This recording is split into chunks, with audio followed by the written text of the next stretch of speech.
All right, Shalom Israel. Salak, give me 1 second while we're waiting for Instagram to queue up. There we go. All right.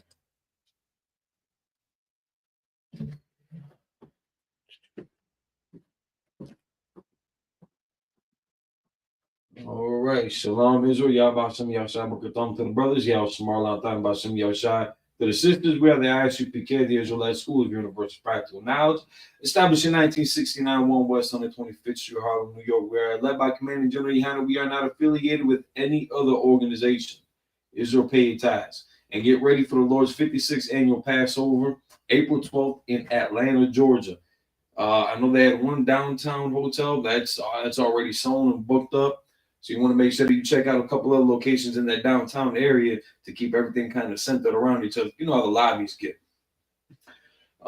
Get your travel arrangements set up, get your lodging arrangements set up, save a couple extra dollars for the vendors, for the nightlife, so you can check out the city. Landslaughter is normally the day before, so on the 11th, that's a Friday. The 12th is on a Saturday. Sunday, the 13th, that's going to be kicking off the Feast of Unleavened Bread. From there, for another 7 days after that, is when that would be observed. December 14th, we're going to be up on the Menominee Reservation at the Menominee Hotel. It's like the Menominee Casino and Resort. We're also sponsored in partnership with the Potawatomi, the Forest County Potawatomi Community, Salakia. But we're going to be in ballrooms 3 and 4 at the Menominee Casino and Resort. Giving away free, winter provisions for anybody that might need any extra, items to just help get solidified for the winter. The Menominee Casino and Resort, they donated the ballroom for us to use. They're also donating hot soup. So for people getting in out of the cold, while you're gathering some of the items, you can keep warm, grab some hot to eat, and we can kind of hang out and mingle in the meantime too. We can set up tables and chairs and whatnot. So that's December 14th, the Menominee Reservation. April 12th, the Passover. December 25th coming up, we have Hanukkah. So get ready for that too. When we're learning about the history, we go into the book of the Maccabees, which is in the Apocrypha. You can find that in the King James 1611, or you can get the Apocrypha sold separately. But that's where we're going through a lot of the history of how we came into the classification of what they call Gentiles today. In the Old Testament, we'd have been looked at as like strangers, aliens, foreigners. In the New Testament, it would have been they used the term like Gentiles, and that word itself just means nation. So it's normally just describing somebody kind of outside of Israel or somebody who had conformed to another nation. Kind of using just like I don't want to say self-identifying markers, but the way that some people will consider themselves just American versus Puerto Rican, or in my specific case, an Israelite from the tribe of Ephraim. A lot of people just can look at themselves like, no, I'm just an American. It's just kind of a blanket term because there's no race or ethnic group or family or man named Gentile or heathen or stranger or foreigner or alien. So they're just kind of bywords, just blanket statements. But that's when we get into the history of how we got into being more pushed and separated from our culture as Israelites, taking on, adapting the nature and culture of the Greco-Roman Empire. But the story of how we celebrate Hanukkah. That's the more important issue in there. You're going to see how the brothers had stood firm in oppression against war, how his sister and her sons stood firm for their forefathers and their culture, and wasn't going to give that up just for some glory, some fame, some riches. It didn't compare to them to what it meant to hold up their heritage and their customs, observing the laws of their God, the God of Israel, the God of Abraham, Isaac, and Jacob, which is not the same God as Buddha and Allah and white Jesus and Krishna and what's one do with the elephant head, like the 20 arms, Shiva, I think. There is only one God. It's not the Anunnaki. That's a fun topic for a lot of people. But when this thing comes full circle and where we're starting to see more of the signs of the end times, we're going to find out who was standing on truth and who wasn't. So in the meantime, we're going to keep on holding our classes, the history class, brotherhood classes, LASHAWAN QADASH classes, the Sabbath service. We're holding out the Passover. So stay tuned. Any questions, comments, or concerns, feel free to engage in the chat. Otherwise, we're going to get this going. So we are in Psalms 83. We had left off on verse 2. So we're going to jump in with verse 3 first. So is it this marker?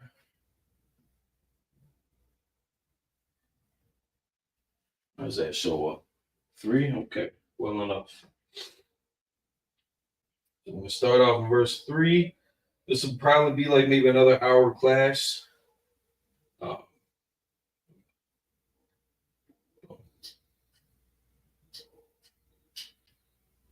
going to open it up right here. Psalms 83 and 3. Out at mock.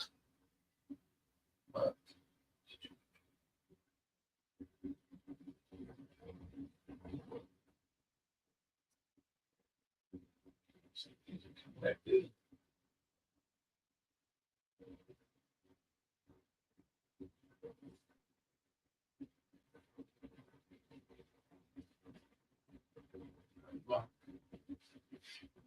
Actually, I think that's pronunciation.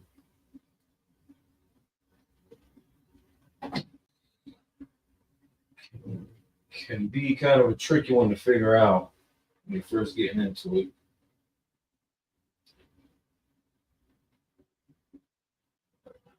Our young one.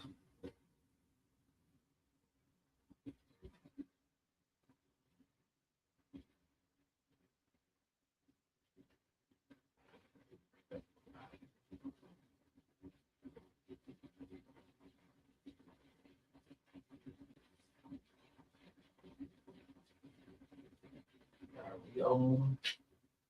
Yeah. Young. What?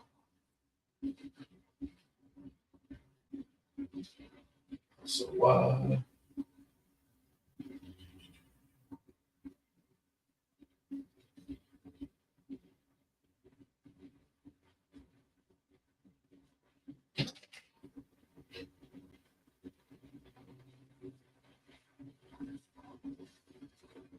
we're avoiding the glare. All right, so that's the first part of this verse. So I just try to get the other.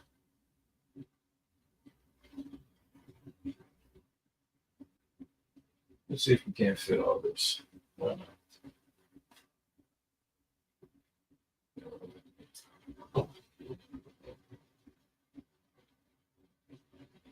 No, better not. I don't want to. All right, so this is the first part of Psalms 83 and 3. So collectively, we got 4 words here. This is kind of a compound word. This would all get kind of pronounced together, even when you see that little dash here. So, ISUPK.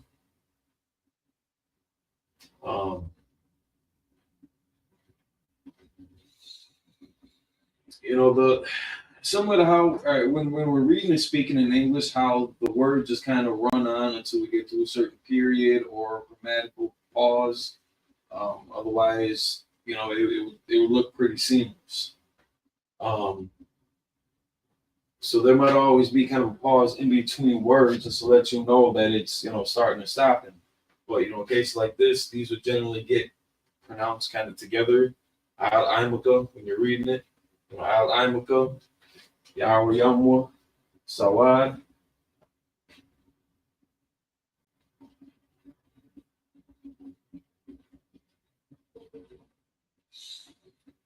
All right, so we got that first part.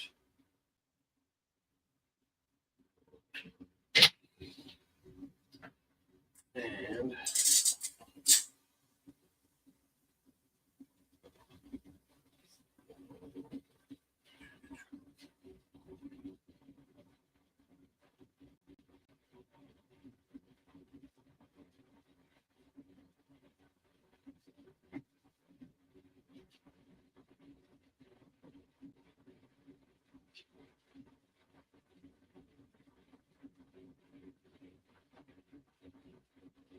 So,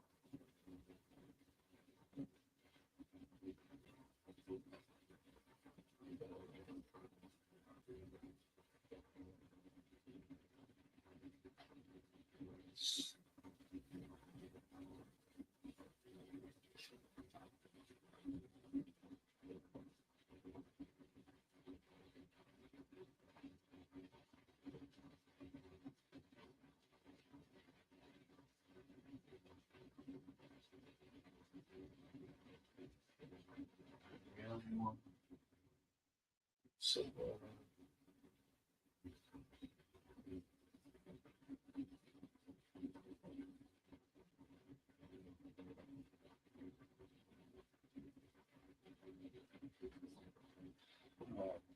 lost focus. All right, there we go. So just the first portion of verse 3.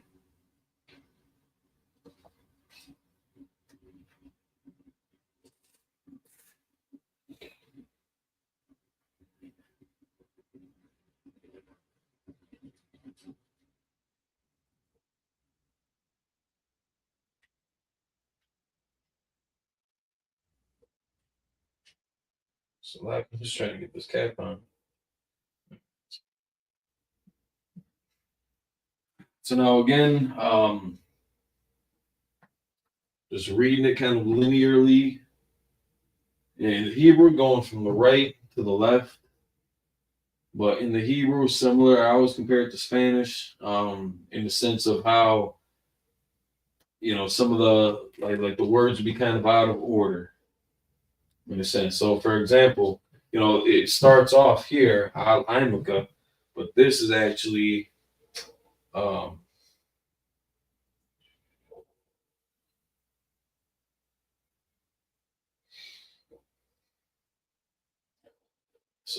this is actually going to be against. So this phrase right here, al IMUPK, is against that people.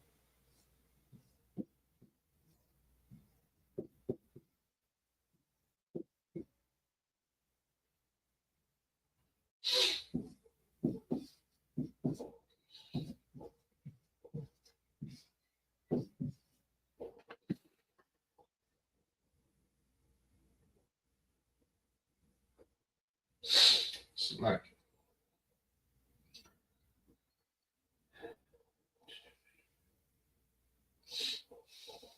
against that people. This is a whole phrase within itself. This is just a single word. So this breaks down to they have taken crafty counsel.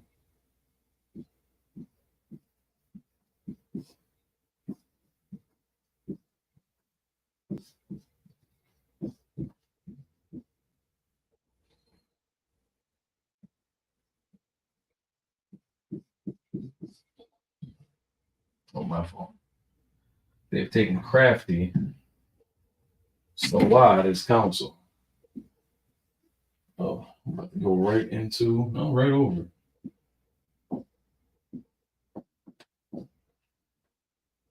If you can see that council, COUNCIL. So now again, in the Hebrew, it starts off al IMUPK, but in the English, this would be the start of it. So just translating the Hebrew into the English, with the words and phrases kind of being out of order in that sense. This is how it would read and look. So they have taken crafty counsel. It's like they have taken crafty counsel against that people. So now, just in the Hebrew, you would read it, against that people, they have taken crafty counsel. So really, in that sense, it's not too crazy. I know last week, the way that, which was I think verse 2, where that verse 2 had kind of read, that was a little kind of weird and out of sorts. What was it? Yeah, it was either like verse 1 or verse 2, but it was definitely a lot more kind of incoherent if you were to just read it in the Hebrew the way that you normally try to read it in English, the way that everything was just kind of out of place like that. But here, it still kind of makes sense. Well, it still makes sense. So against thy people, they have taken crafty counsel. And then just phonetically, if you pronounce it all,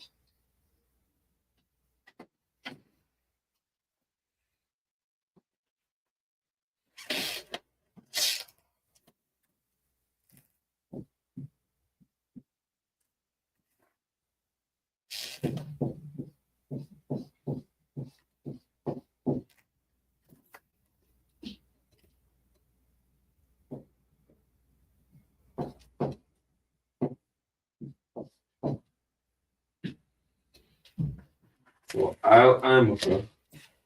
Yeah, put that on space, huh?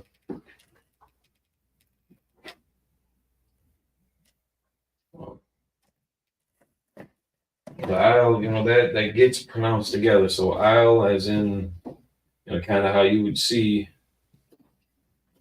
I, I'll do this, I'll do that.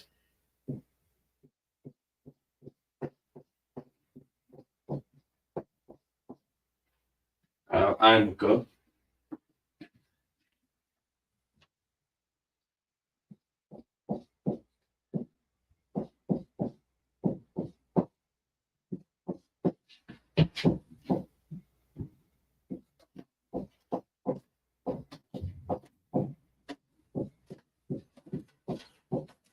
Yeah, I were Yamwa and Sawa.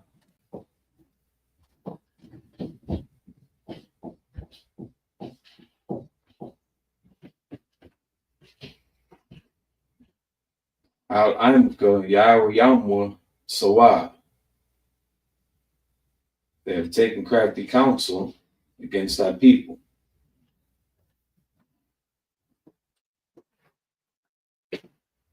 So I'll being against people is I'm. So when it's just I'm, these two would have been joined.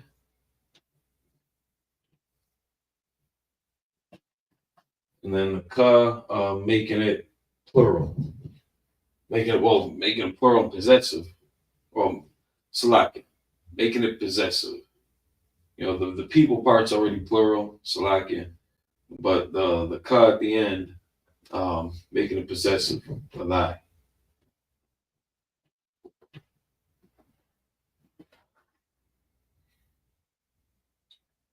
And yeah, or Yomwa, whole thing in itself. And how one word can convey a concept with how it's placed in, with the rest of the sentence. So the root word here,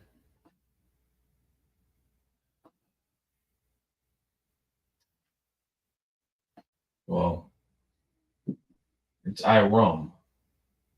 Iram would be the root word.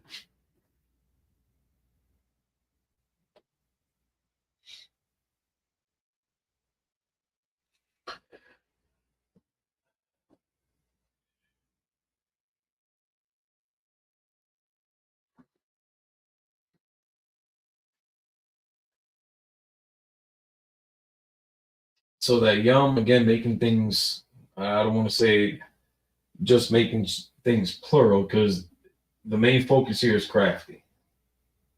So Iram with crafty. So crafty counsel against that people.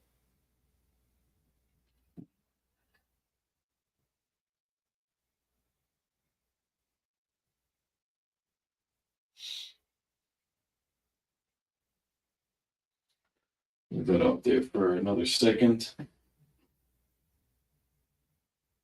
So Psalms 83, verse 3, the first part of verse 3. We got a couple more words to attach to this.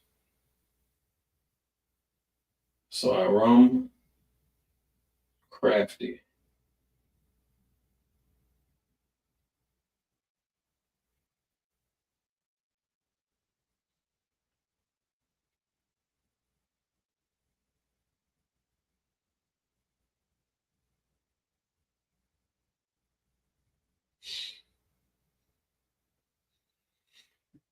Use it for subtle,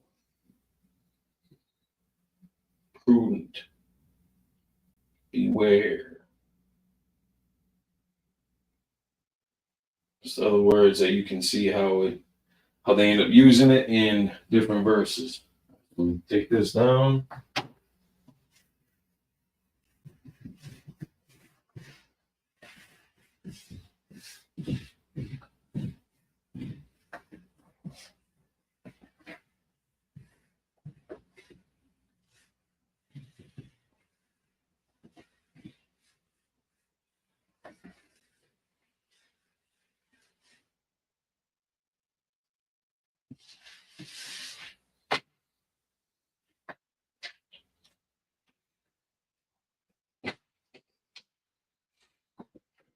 All right.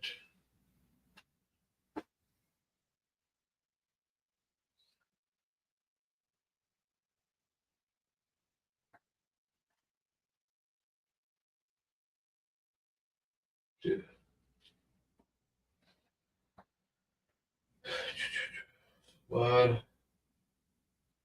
Wayatazawa.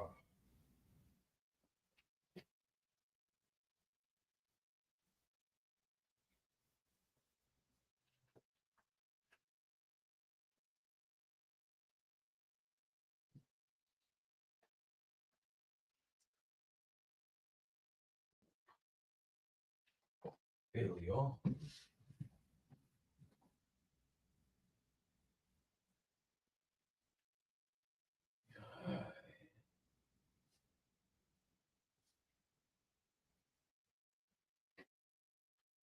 Tazawa.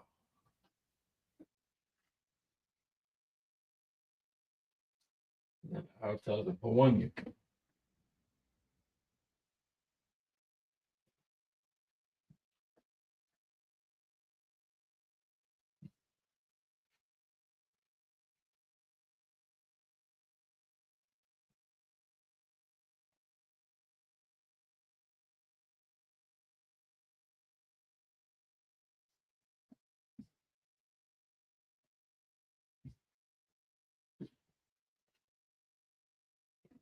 Got a little shot at.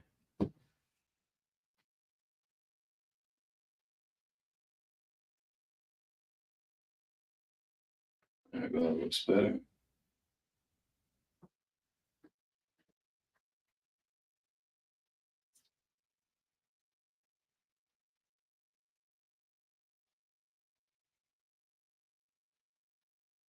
Oh, yeah.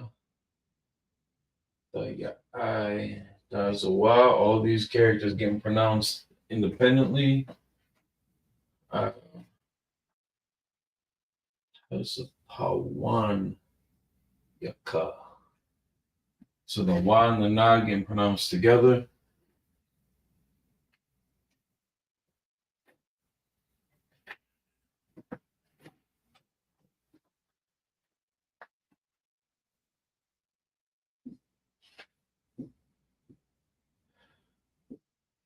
Oh, so jumping the gun.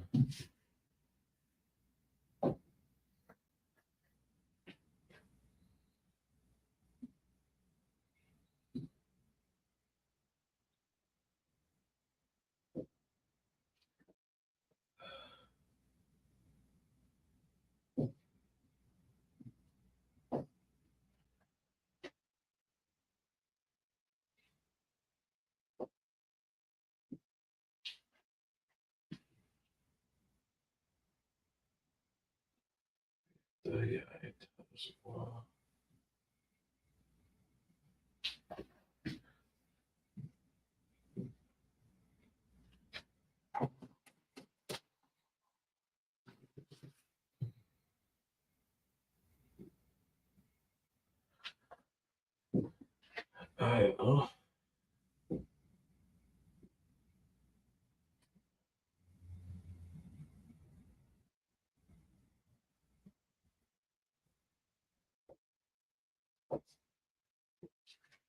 So one.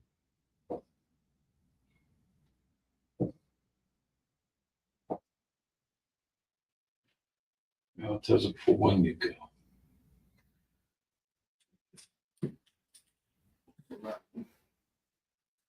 All right, so we got Wayetha Yaitazawa. I'll tell you for 1 year ago.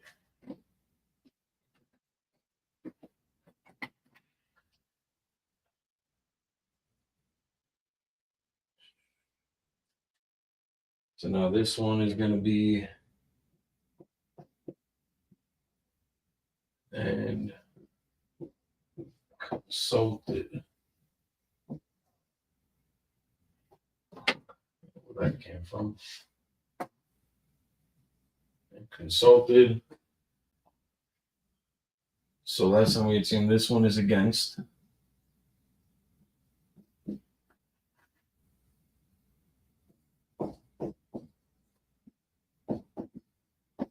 Against.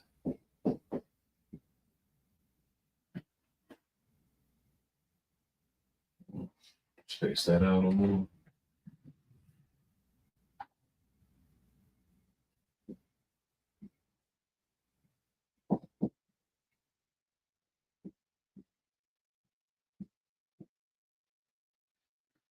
Consulted against thy hidden ones.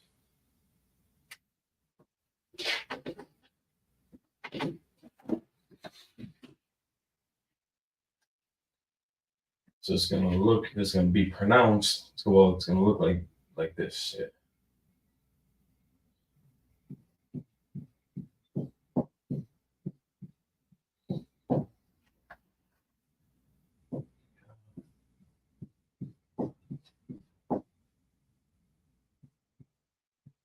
Yeah.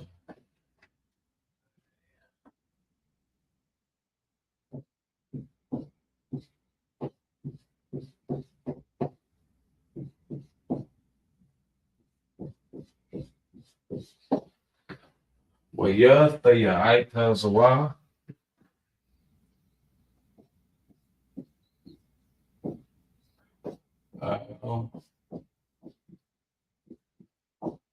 Was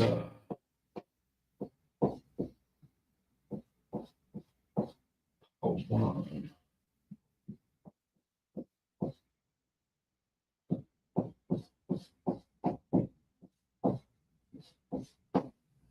Yeah, cut. Wayetha Yaitazawa. I'll tell you for 1 year ago. Consulted against thy hidden ones.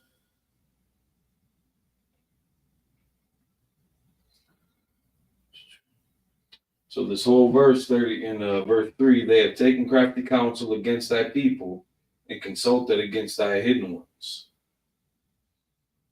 Al Imaka, Yao Yamwa, Sawad, Wayetha Yaitazawa, I'll tell you for 1 year ago.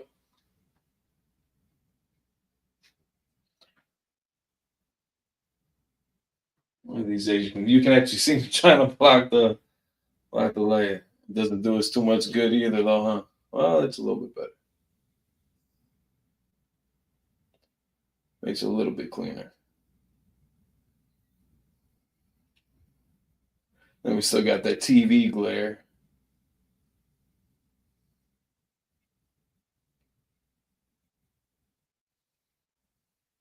Yeah, there you go. Yeah, that kind of opens it up more.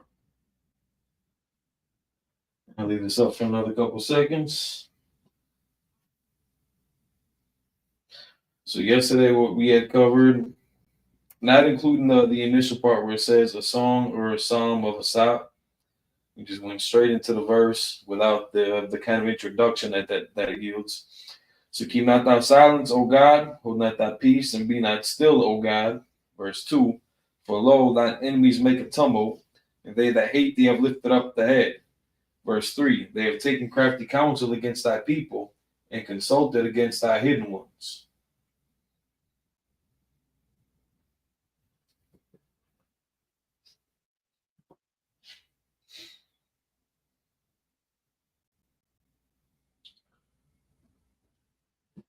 All right, take this down, move on to verse 4. Oops, you know what, just to recap on this, it's always kind of worth mentioning. This again, when you're reading in the Assyrian Hebrew, paying attention to the placement of the characters. If they come at the end of the character, there's certain ones that take on a different form, like the K. So in the end of the character, at the end of the word, it's going to take on the Ka, or the K character. And this guy right here. And the paleo just looks like that. Whether it's in the beginning, the middle, or the end, doesn't matter. But if it's at the end of the word here, it's going to take on that form. If it's in the beginning or in the middle, it's going to take on that form. These two are the same. So again, taking a look at the placement. It's at the end. It's taller than the rest of the characters.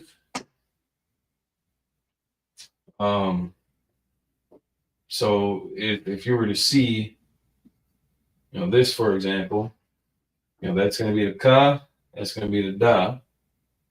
They're going to look almost identical, except one of them is going to be taller. This one's going to be in line with the rest of the characters. But this is going to be taller. Representation, it's going to drop down low. Well, the rest of the character line. Well, identifying markers that you can keep in mind when you're reading in the Assyrian text or script, because the words are still the same, the meanings are still the same. The pronunciation doesn't change. It's just the written script that was altered.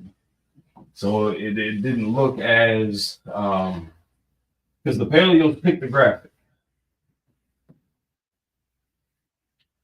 They thought that was some unsophisticated, uncivilized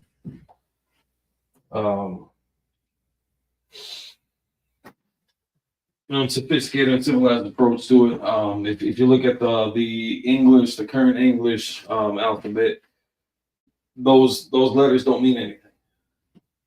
I mean, but here's the thing: historically, technically, they do. But if you were to ask somebody what the letter B means, you're not going to get an answer unless they trace it back to the Hebrew text, because the Hebrew text is the oldest surviving written language with the written alphabet. You might get older languages, Chaldean, maybe Sumerian, or things like that, but you can't. But this is the oldest surviving written language. Because after the flood, everybody was speaking Hebrew from Noah. So then, from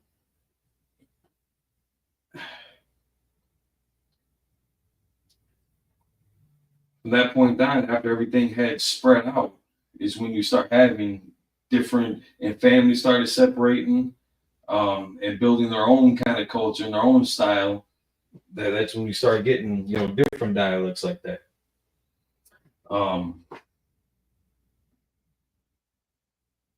Especially after, Babylon and all that stuff. But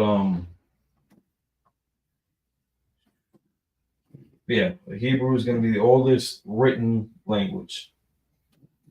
I think we're going to switch. Marks up in that guy's dead. All right, so now we're in verse 4.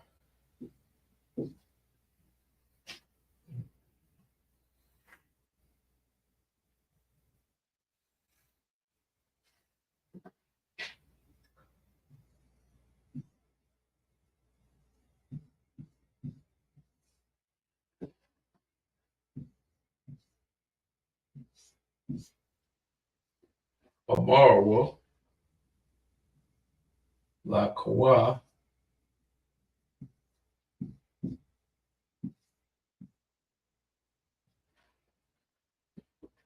Makakidam,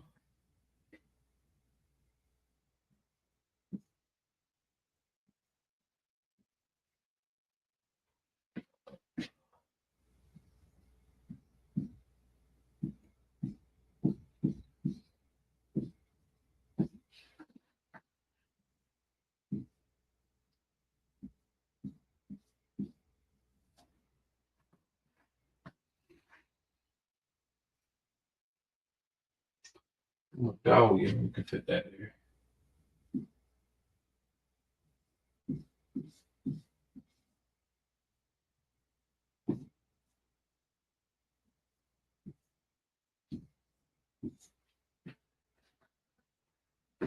All right, so Amarwa.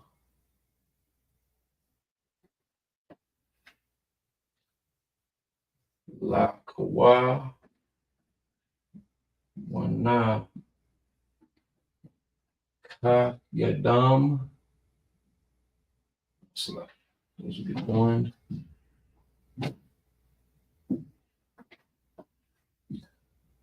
Magawi.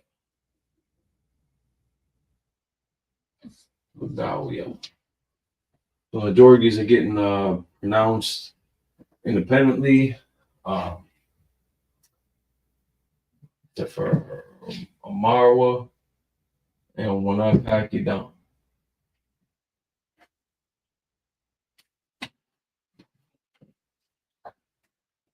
Verse 4.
Penmanship aside, everybody's gonna kind of look.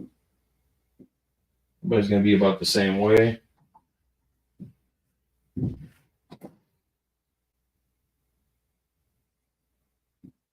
There we go.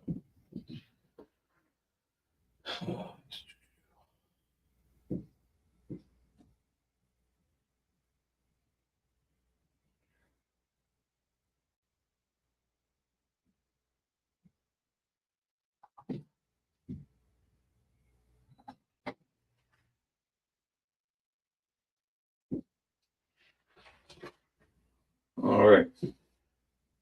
And right here's a good example of how the ma at the end of the word, it takes that character, that form, and then in the beginning of the middle of the word, it takes on this form. Same character. It's the same letter, so to speak, the ma or the M. And then again, you can see the da here, how that's in line with everything else. Same levels. Some of these ones that can be mistaken, especially when you draw them almost intently like each other. Like the wa and the na often get confused. The ya, take a better example here. The wa and the ya, a lot of times they get confused. When the ya is just like a little apostrophe, the wa ain't doing too much better. The da here, you can see more crisper, like 90-degree kind of configuration, where the ra just kind of curved over. Same kind of design though, but basically, just rounded off here. And then the ma is almost, configuration of, well, I don't want to say that, but I was gonna say it's almost like these two together, just kind of interface, but never mind all that.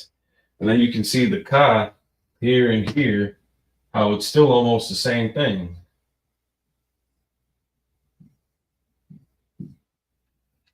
It's still almost pictographic here. But again, this was to show like the palm of the hand. And if you were to You know, looking at the palm of your hand, you can see that ridge, that kind of crescent shape here, and then those two lines that almost everybody has just on the palm of their hand. That's what this is pictographically expressing.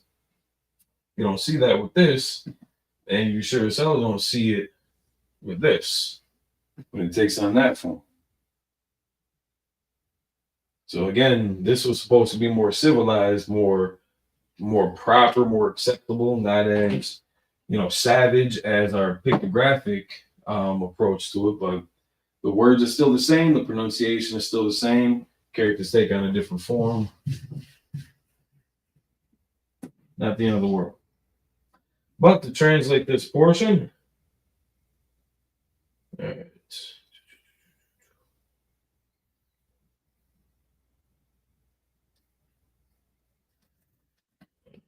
All right. So Amarwa. So you kind of see this a lot in the scripture, but like when a lot of times you can see like La Amar, which is normally saying like speaking to someone, La being to, and then Amar being like you're speaking, or like the action, the verb form of it. So Amaria, it's like Amarwa. They have said,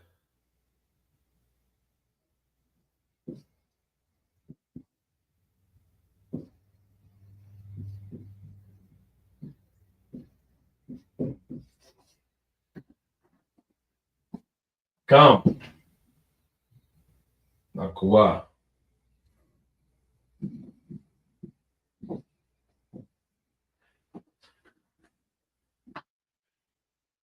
Let us cut them off.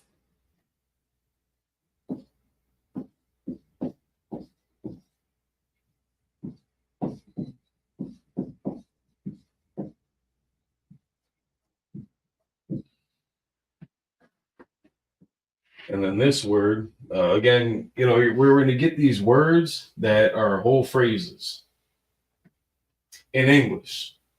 So it's going to start with kind of essential concept and kind of build up from there. But, because the root word here, and we'll check it out in a second. But for example, like the root word here, the main focus might be, cut. What are they trying to cut them off from? So now,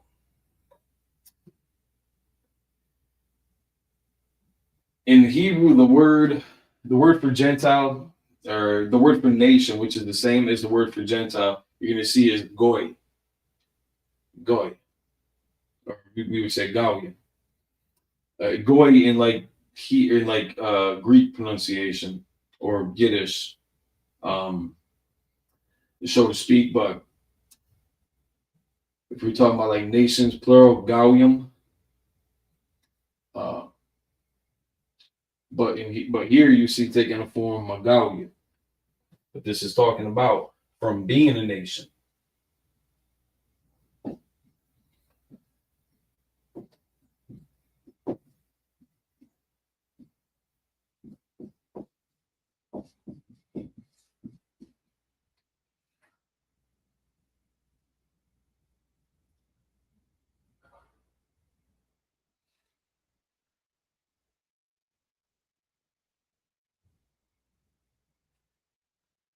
Oh, my fault. I put the wrong character at the end. My fault. That's why I was confusing myself there.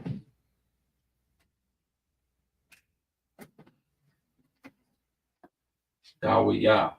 Dawiya.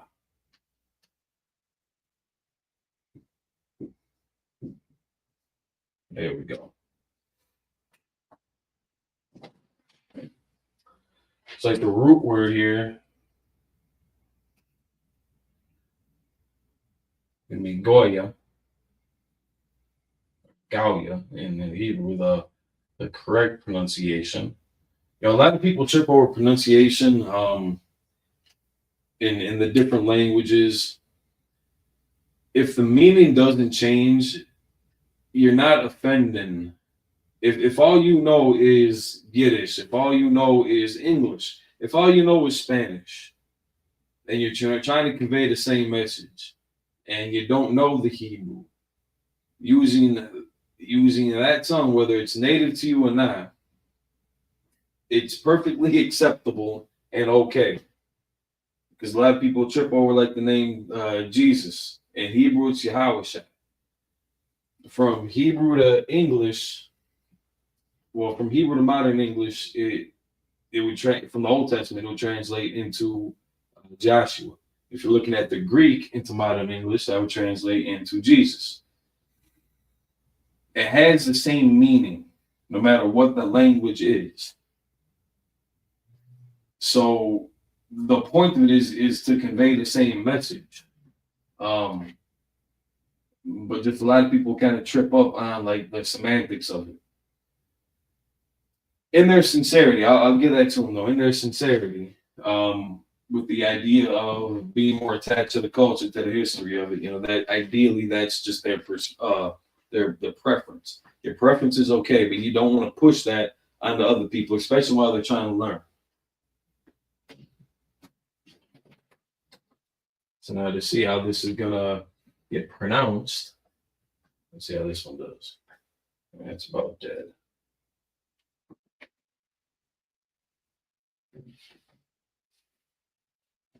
What's the other? There it is. So Amarwa.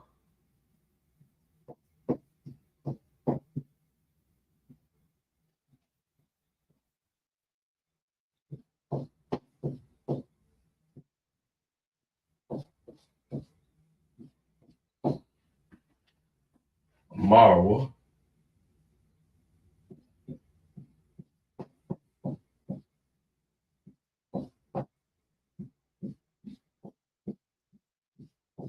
Lakwa.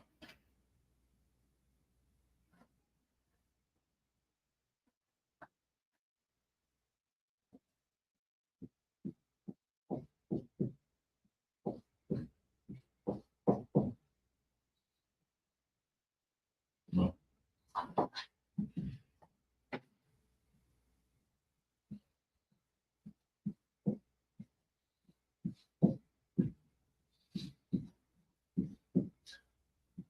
Wanakakidam Magalia.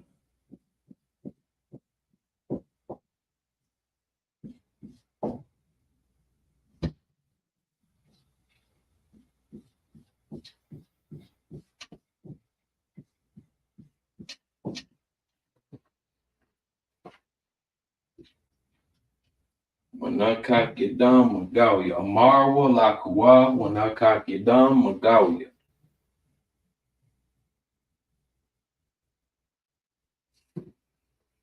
They have said, come, let us cut them off from being a nation.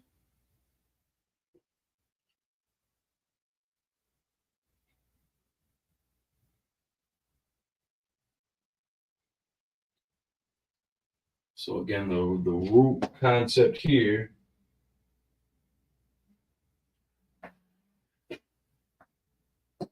God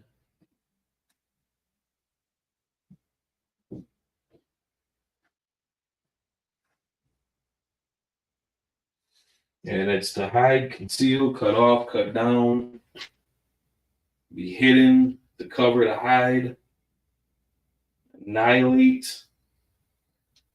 So again, this whole prayer. Once we kind of get into it more, and you see more of it getting revealed, unveiled,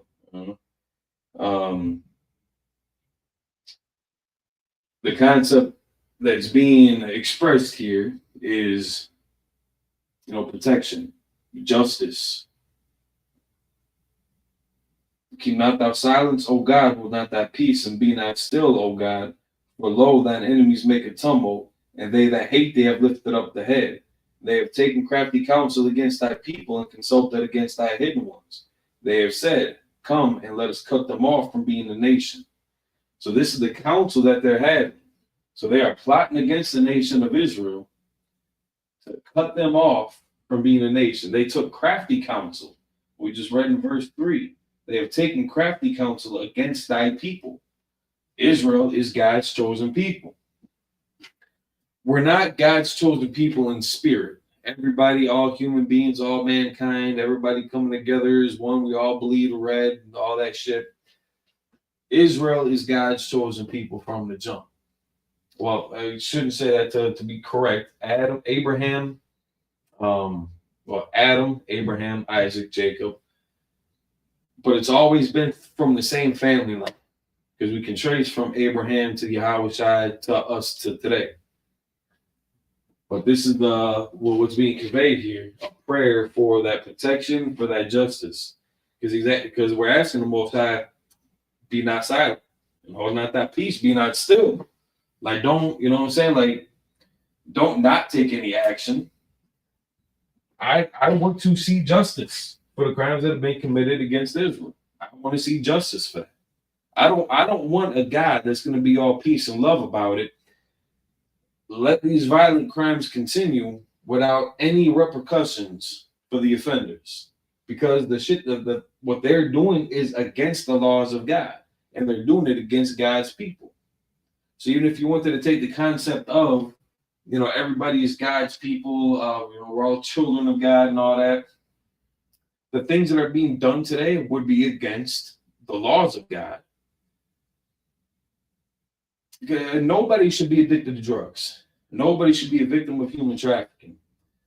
Nobody should be murdered. Nobody should be kidnapped. The things that this world is facing right now, nobody should be afflicted by it. But look at the people that are in power and the influence that they're providing, the power that they have. What are they doing with it? They're the ones that's behind the drug dealing. They're the ones that's behind the human trafficking. So we can't rely on them to put it to a stop. So we're praying to the power of our people, our God, our power, the Most High, Yahweh, to not be still, to not be quiet, to not overlook this, because they have taken crafty counsel.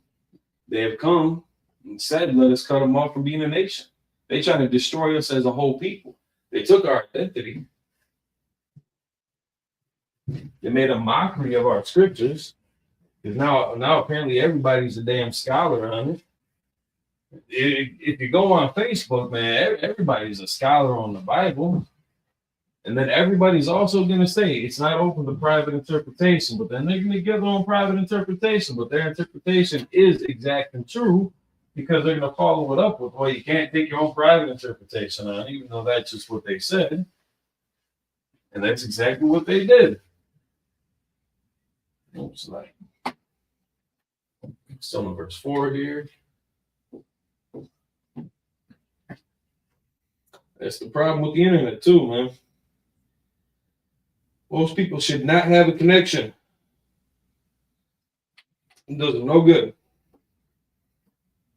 Well, is a car.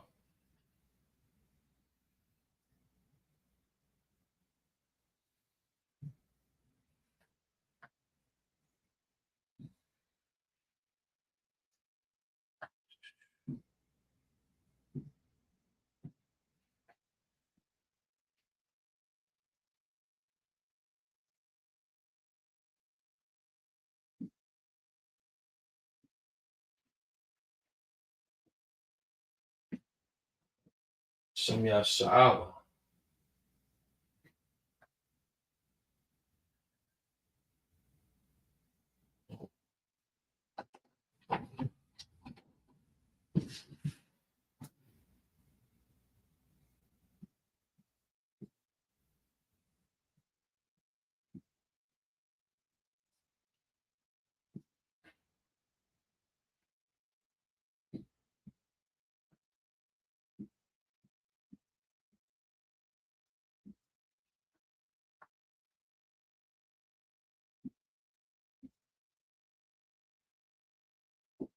I was.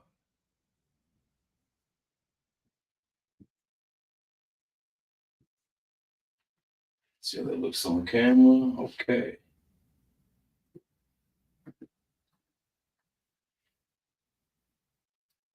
Voila. Yeah, that's a car. Sham. Yashala. What?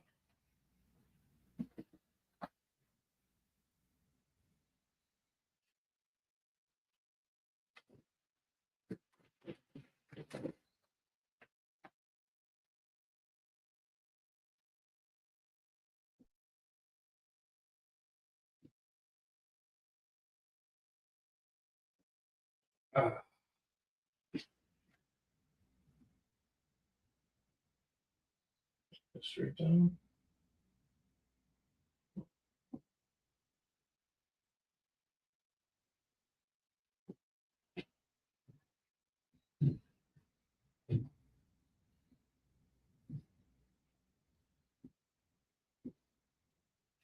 Yeah, it's a car.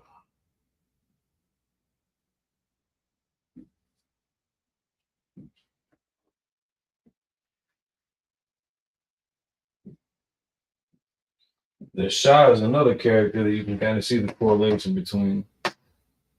It's not as kind of direct.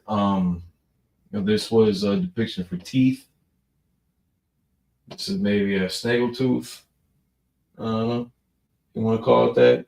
This again. This was never really meant to hold any pictographic, meaning or approach to it. Whereas this was. But yeah, I just thought that was kind of funny.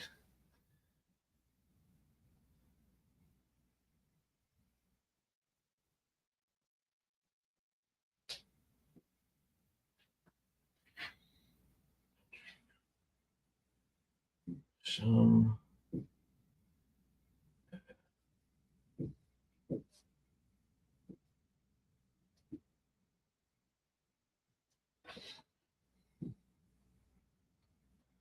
Shala.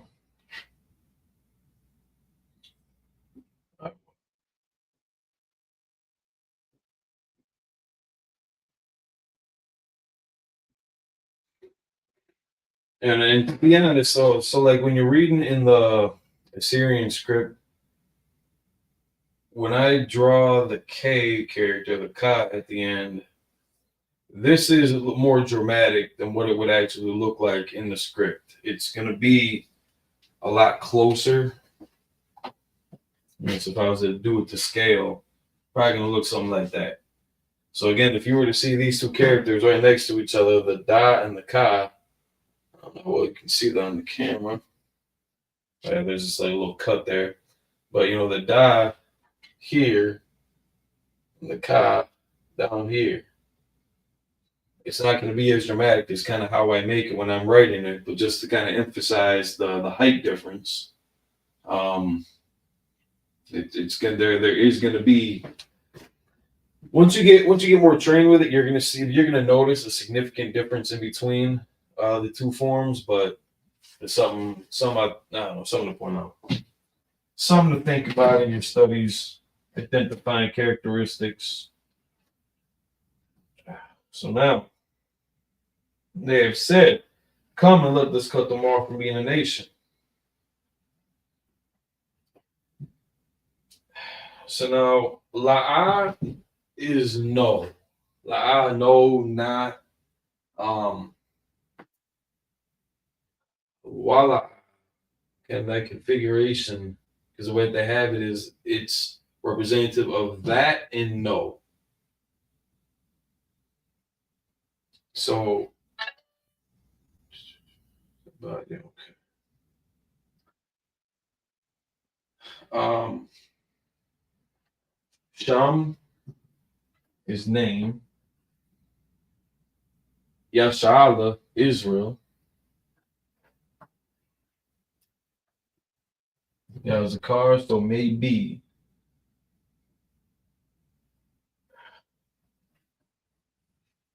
Remembrance.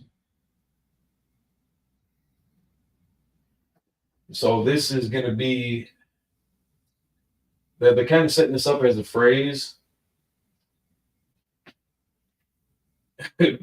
Putting everything together, maybe no more in remembrance. This whole thing here. So wala Yazakar. So this is going to be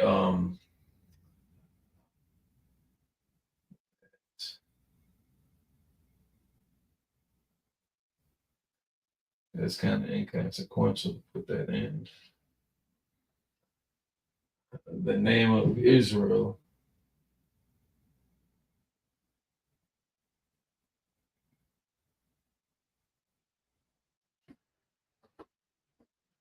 So the only one that's really kind of standing alone is Awad. So everything else kind of jumbled up, mixed and matched.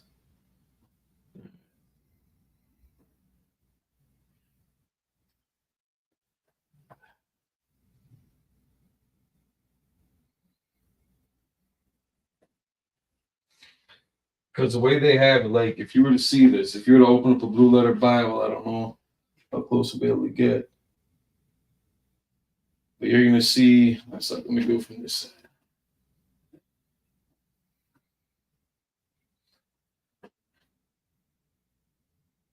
Oh, that sucks.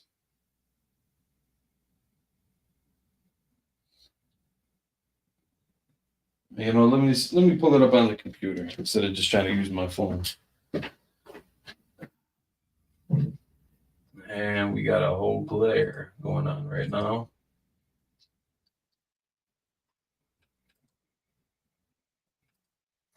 So we can fix that real quick for you. You can still enjoy the screen.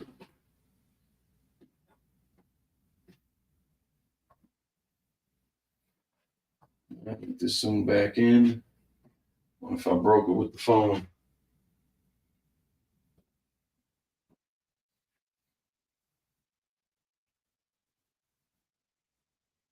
That's better. All right. Leave that on the board for a second. Instagram is connected.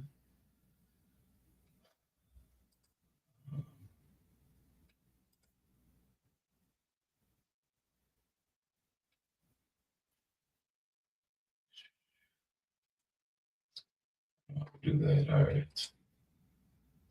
Let me connect these real quick so you can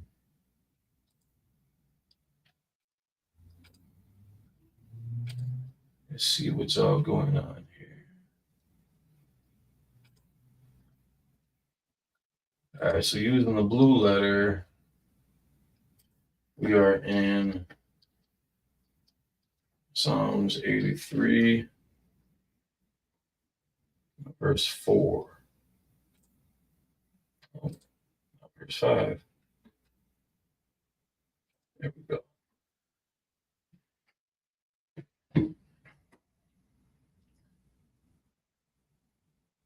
All right, so you can see here, Wala'ah, and again, the way that they're reading it in English here on this side, on the left side of the screen, puts everything else in Hebrew on in the middle of the screen here, out of order. So if we're to read this all in English, they have said, "Come and let us cut them off from being a nation, that the name of Israel may be no more in remembrance."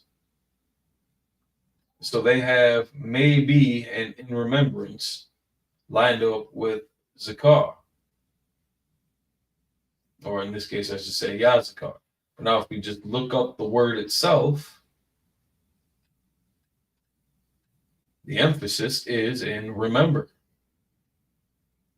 But then, the application of it, to remember, to be brought into remembrance, to mention, to record, to cause to remember, to be remembered, keep in remembrance, make remembrance.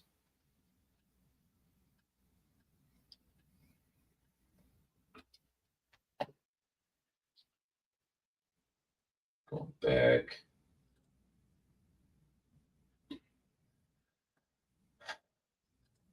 So look at the phrase. It's going to give me that.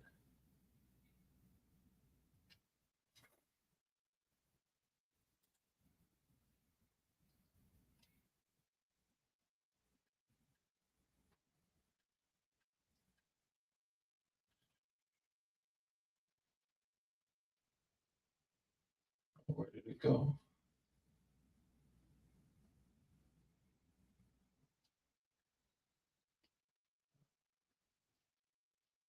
It may be.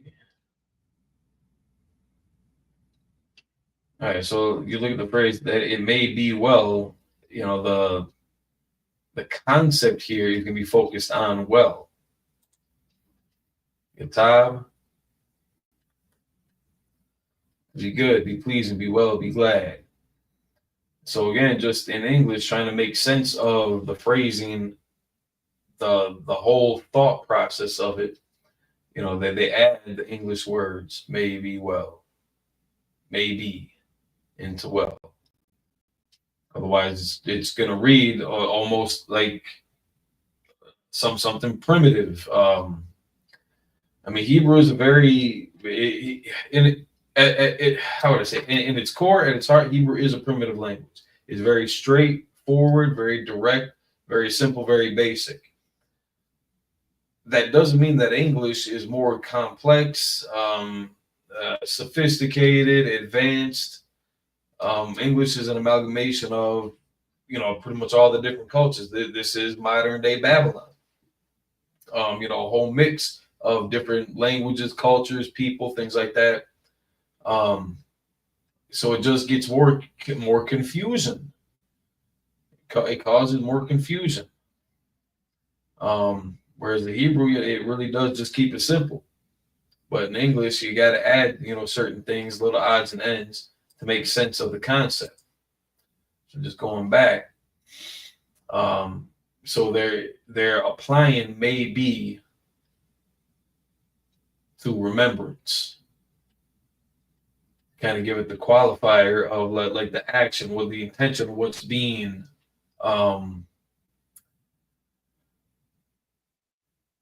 the action or steps that's being taken here.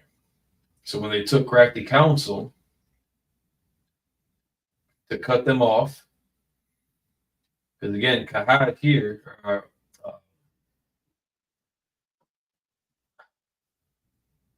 so it's like the pronunciation here would be katad, kind of that hard H.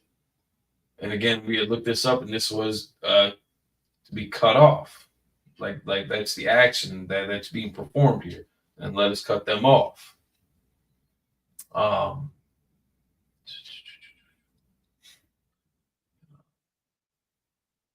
Then we got Goy, Galia,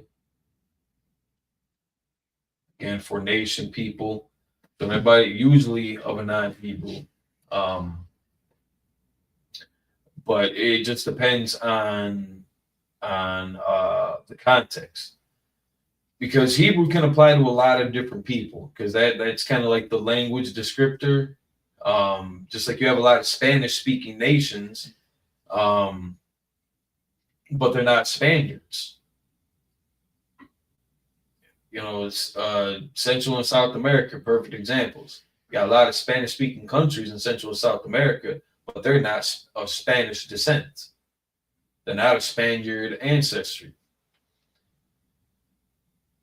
So it does depend on the context that you're using it, because it does also, a nation, Goya, Gauya, is a descendant of Abraham.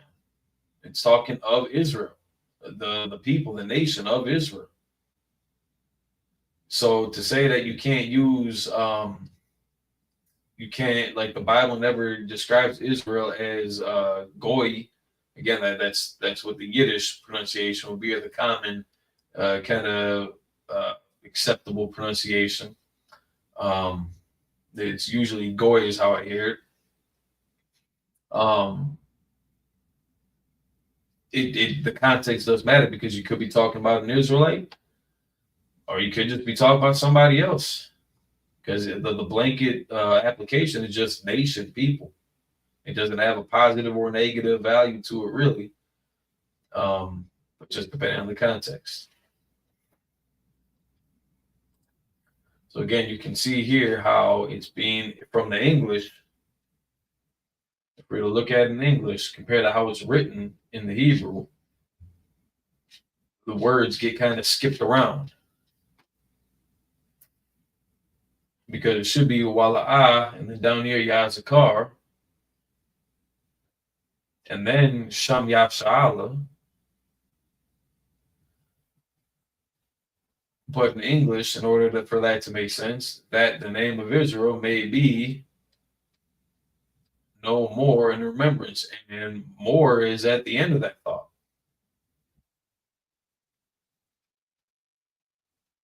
Again, no, wala,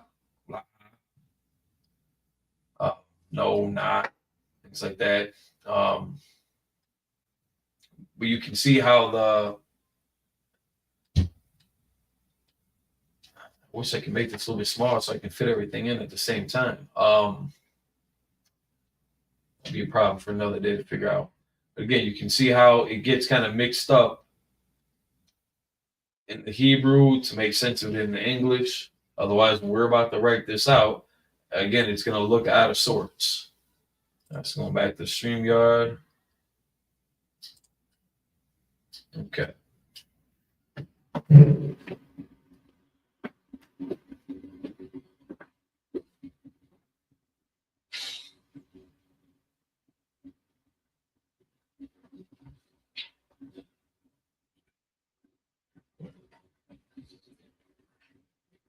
So this is going to read, skipping over here a little bit.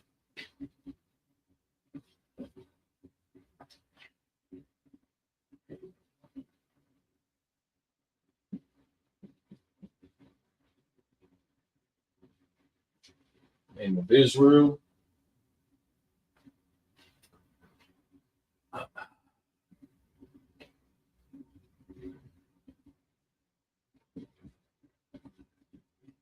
Maybe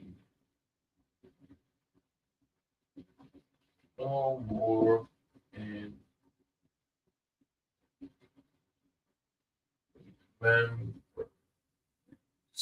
right. Okay.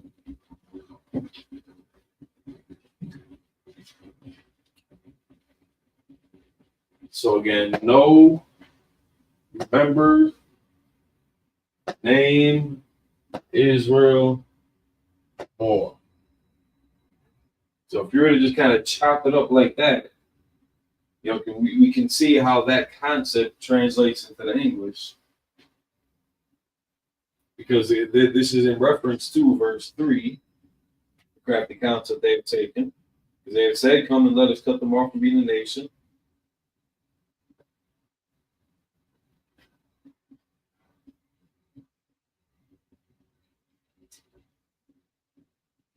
They threw in that with la'ah.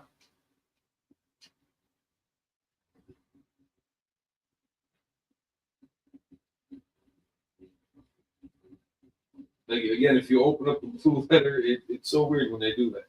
They threw in that with la'ah, but really that is going to be tagged on to this. That the name of Israel may be no more. Oh, slack. Maybe no in remembrance, more. And man, that it's so weird when they do it like this. But that's just how it comes out. That the name of Israel may be known in remembrance more. Again, we can see the concept. No remembrance, name of Israel, anymore. No more. You'd think that this would have been attached to this. Wala Yazakar Awad or something. That's just not how they chose to do it, which is completely okay because we can still get the concept of it. This will be the last little bit. We're going to do the phonetic pronunciation.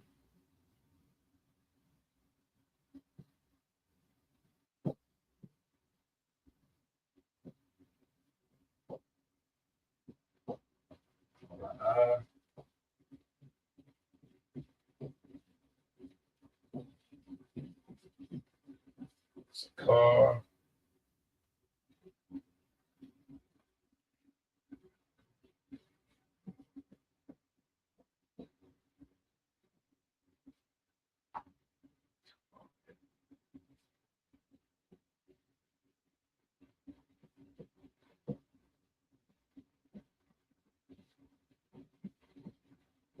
So that's off, but that's okay.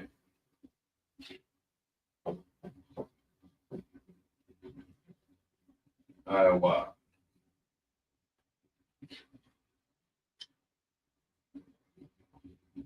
Okay. We got through that together. So to recap, verse 3 in English, they have taken crafty counsel against thy people and consulted against thy hidden ones. In the Hebrew, Al-Anuka, Ya'awiyam, so why? Wayata Yaitaz wa Altaz Pawanyaka. Verse 4, they have said, come and let us cut them off from being a nation, that the name of Israel may be no more in remembrance.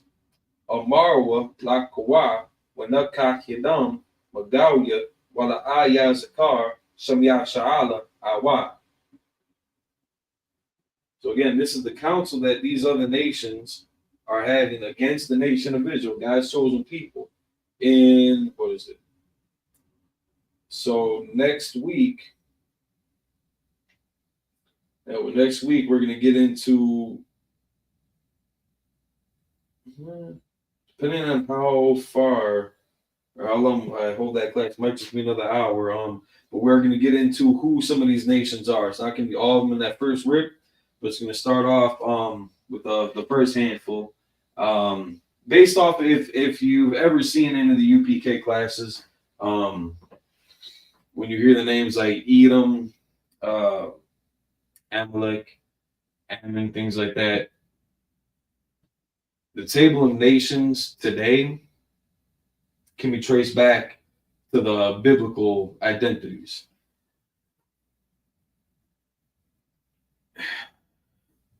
You're not going to see, it's like you're not going to see like Chinese, Japanese, East Indian. You're going to see them Moab, Ammon, Elam, things like that. So when we talk about these nations, by habit, we might refer to them as, for example, so-called white people, Esau or Edom. Esau, the father of their nation, of their family, and then Edom being like their clan identity. Just like we're Israelites, those are Edomites. Leave this up here for another second. Yeah, you can see how in that blue letter, how it makes that kind of conflict between.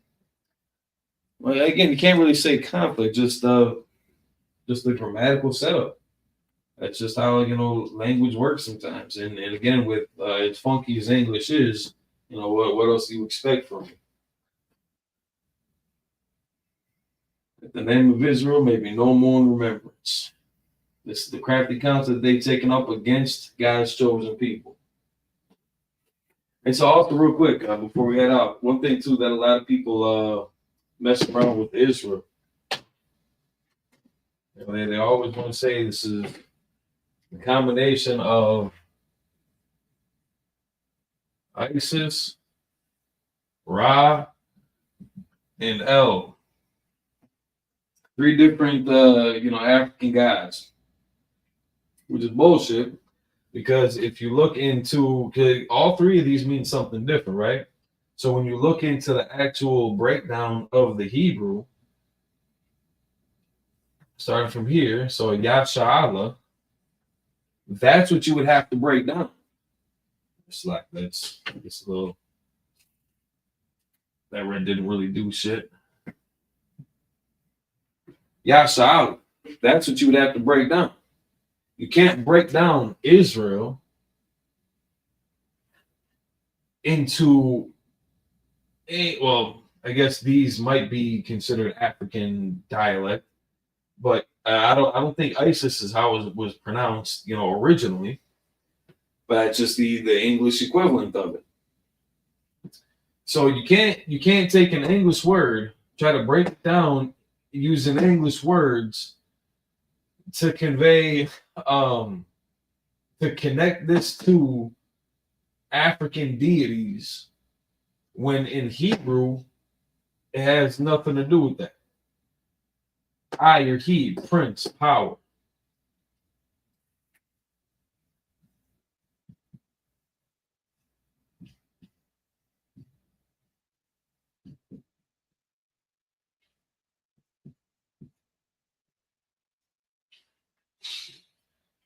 That's what Israel breaks down to.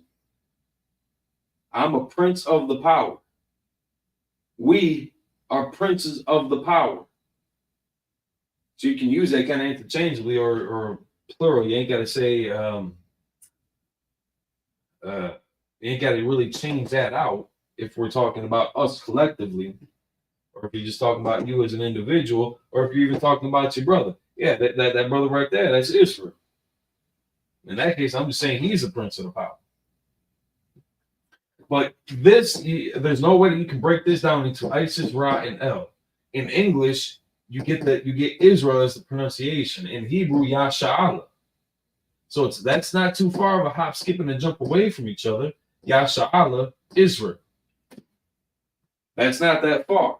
So for people to jump down their conspiracy theory bag and say that this now means Isis, Ra, and El, just batshit crazy. We call that guano loco.